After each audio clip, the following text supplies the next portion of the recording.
Asalaamu calaykum waraxmatullaahi wabarakaatu. Kusoo dhawaada mar kale iyo channelkeena Han iyo Maan oo aad alaaba inagala socotaan. Maantana kusoo dhawaada maanta iyo sheeko kaleeto ama qiso kale ama dhacdo kale.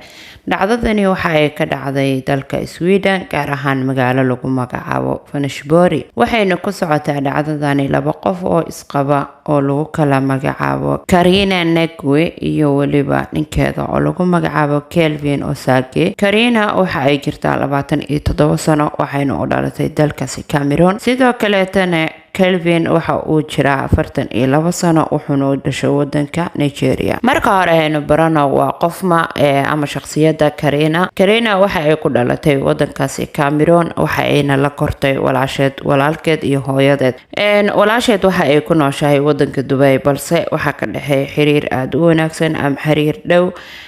Carina waxa ay ku tilmaamaan ehelkeeda in ay tahay qof daryeel badan, wanaagsan, naxariis badan. Carina waxa ay deganaan jirtay Dubai oo ay ka shaqaysan jirtay ilaa markii dambe ay uur yeelatay. Carina waxa ay ku laabatay wadanka Cameroon waxayna ku dhashay gabadheeda waxay uga soo tagtay Cameroon 2020 ayayna imaaday wadanka Sweden. Carina waxayna u imaaday ama heshay waxbarasho ama fiisa waxbarasho ayay wadankani ku imaaday. waxayna ka heshay waxbarashadeeda Faksha University jaamacad lagu magacaabo. Markii ugu horeysay waxa ay deganayd Carina magaalada lagu magacaabo Nakho, kadibna waxa ay u guurtay magaalada Göteborg halkaas oo ay la deganeeday ama ay la degtay adeerkeed iyo waliba xaaskiisa. sanadku markuu ahaa 2021 ayay u guurtay magaalo lagu magacaabo Vänersborg. waa halka uu ka dhacayso qisadani. bilowgii sanadkii 2021 ayay u guurtay Karin magaalada lagu magacaabo Vänersborg. Karin iyo Kelvin waxa ay ku kulmeen ama ay isku barteen website-ka shaqaansiga ama dating online. taariikhdu marka ay ahayd 2021 January iyo February waxaana dhex maray xiriir aad u wanaagsan,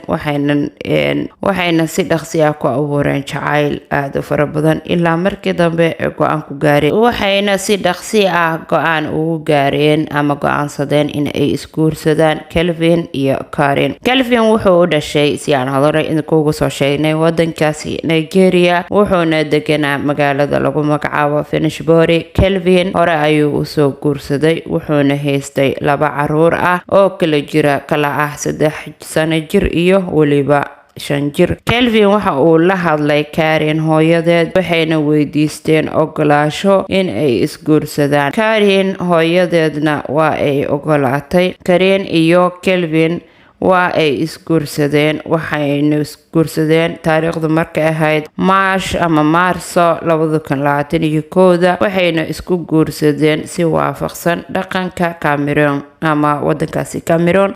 waa ayna isku soo guureen taariikhdu markay ahayd 27 Maarso 2021. Karin waxa ay hooyo u noqotay caruurtii Kelvin waxayna bilaabeen caruurtii isla markii in ay ugu yeeraan hooyo. Karin uur ayay yeelatay isla markiiba aad ayayna ugu faraxday. waxaa loo sheegay Karin in ay uurka ku wado gabar, waxaana loo sheegay in ay dhali doonto December 2021. dhanka kale xiriirka Karin iyo Kelvin aad ayuu u sii xumaanayay oo wuxuu ahaa mid sii halaabaya. waxay u sheegtay Karin asxaabteeda iyo waliba walaasheed. Karin iyo walaasheed aad ayay iskugu dhawaayeen. Karin walaasheedna uur ayay lahayd waxayna ku faraxsanaayeen inay isku bil ay dhali doonaan. waxaa loo sheegay Karin walaasheed iyadana inay dhali doonto December 2021. Karin waxa ay u sheegtay asxaabteeda iyo walaasheed inuu ku dhaho hadallo xunxun sida inuu yiraahdo ma tihid naag fiican, naag xun ayaa tahay, xaas wanaagsan ma tihid, ma taqaanid sida xaas loo noqdo iyo hadallo kale oo aad u xun oo Karin niyada ka jabiyay. mar walbana Kelvin waxa uu dareesiyaa Karin inay tahay qof xun oo aanan mas'uuliyad reer iyo nin toona qaadi karin. Karin waxa ay dareentay in uusan xiriirkan sii socon karin uuna u eg yahay inuu dhammaan doono xiriirka ka dhexeeya iyada iyo Calvin. Corinne waxay ogaanaysay in ay tahay inay ka baxdo xiriirkan, haddana waxa ay ka walwalaysay waxa ku dhici doona sharcigeeda deganaanshaha maadaama ay wadanka kusoo gashay fiiso waxbarasho ardayadnimo. Waxayna ka fakaraysay haddii ay iskaga tagto Calvin waxa ku dhici doona iyada iyo weliba gabadheeda caloosha ku jirta, balse Corinne ma haysanin wax doorasho ah. Waxayna dharkeedii iyo alaabteedii ku guratay boorso yar, waxayna ku fikirtay in ay iskaga tagto Calvin isla markaana maalinta uu dili doono Calvin waxa ay la ballansaneeday dhakhtarka hooyada iyo dhallaanka. Corinne waxa ay ahayd ama uurkeedu uu ahaa 33 asbuuc, waxa ayna ku fikiraysay inay la hadasho dhakhtaradeeda ama dhakhtarka hooyada iyo dhallaanka una sheegta in ay Calvin ka tegayso, ayna u wacdo sooshiyaalka si ay u geeyaan meel ammaan ah ayna ku noolaato kuna dhasho cunugeeda. Corinne waxa ay go'aansatay inay Calvin u sheegto inay ka tegayso, ayna go'aan ku gaartay. Waxay ahayd 22 Oktoobar 2021 subaxnimadeedii ayay ahaaday, ayaga oo wada fadhiyo oo cunteynayo ayay Corinne isku dayday oo karti intay isku yeeshay cabsidii iska qaaday, kuna tiri Calvin ma rabo in aan kula sii noolaado, waana kaa tegayaa. Calvin wuu bariyay Corinne wuxuuna ka codsaday inay bedesho go'aankeeda. Corinne waa ay ka diiday, waxayna tiri waa go'aankayga, waxaan aadayaa BVC-ga ama dhakhtarka hooyada iyo dhallaanka, kadibna waan baxayaa ayay tiri. Calvin wuxuu bilaabay inuu duubo mobiilkiisa ku duubo codkooda. Markii ay hadalka bilowday, hadalka labadooda dhex maraya ayuu duubayay. Corinne waxa ay bilowday in ay dhaqaaqdo. Ka uu mobiilka ku duubay Calvin ayaa laga dhex maqlayay jug iyo Corinne oo qeylinaysa. Raali ahaada, mararka qaar waxaan ku dhawaaqaa Corinne laakiin gabadha magaceeda waa Karina. Karina waa ay bariyeysay, waxa ayna ka bariyeysay inuusan dilin, uu sii daayo iyada iyo gabadheeda caloosha ku jirta. Waxaana kale oo laga maqlayay Calvin caruurtiisa oo qeylinaysa. Caruurta guriga ayay joogeen, balse qol kale ayay ku jireen, waxayna ku dhawaaqayeen mama dhowr jeer. Calvin wuxuu ku dhuftay 60 jeer midi ilaa ay ka dhimato, nafta ka baxdo oo uu waayo neefsigeeda. Ilaa uu neefteeda waayo ayuu midi ku waday. Kadib hal midi kuma uusan dilin Calvin, waxa uu iskugu bedelayay 3 mindiyood. Naxariis darana wuxuuna kaga dhuftay midida wejiga, caloosha, naasaha, minka, waliba gabadhiisa caloosha ku jirta ayuu midiyeeyay, gacmaha, buudiyaha. Calvin asaga laftiisa labada gacmood ayuu ka dhaawacnay, wuxuuna ku andacoonayay inay Karina kaga dhufatay mindi asagana isagoo isdifaacayo,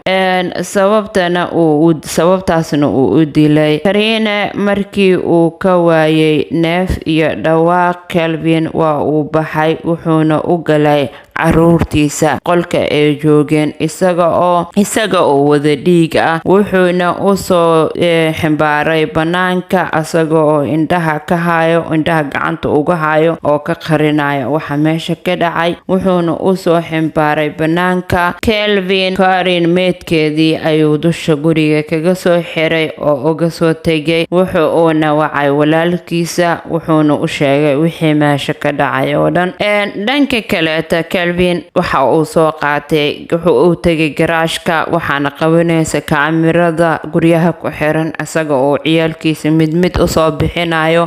Garaash ka tagay, gaariga ka soo qaatay, wuxuuna aaday walaalkiis kaleeto si uu caruurtiisa ugu geeyo. Si Calvin walaalkiisii uu wacay, uu sheegay wax walba, ayaa wacay lambarka sooska ama lambarka degdega ah ee 112 2 wuxuuna u sheegay inuu walaalkiisa u sheegay inuu dilay xaaskiisa. sidoo kalena waxa uu u sheegay adreeska iyo guriga walaalkiis uu degan yahay iyo meesha ay wax ka dhaceen. Kelvin waxa uu geystay dilka saacadu markay ahayd 2:51 murankooda waxa uu bilaabay in uu duubo mobilkiisa saacadu markay ahayd 2:43 oo subaxnimo, halka Karen ee dhimatay saacadu markay ay ahayd 2:51 oo codkeedii la waayay. saacadu markay ahayd 2:52 Kelvin waxa uu wacay walaalkiisa wuxuuna u sheegay wixii oo dhacay oo dhan.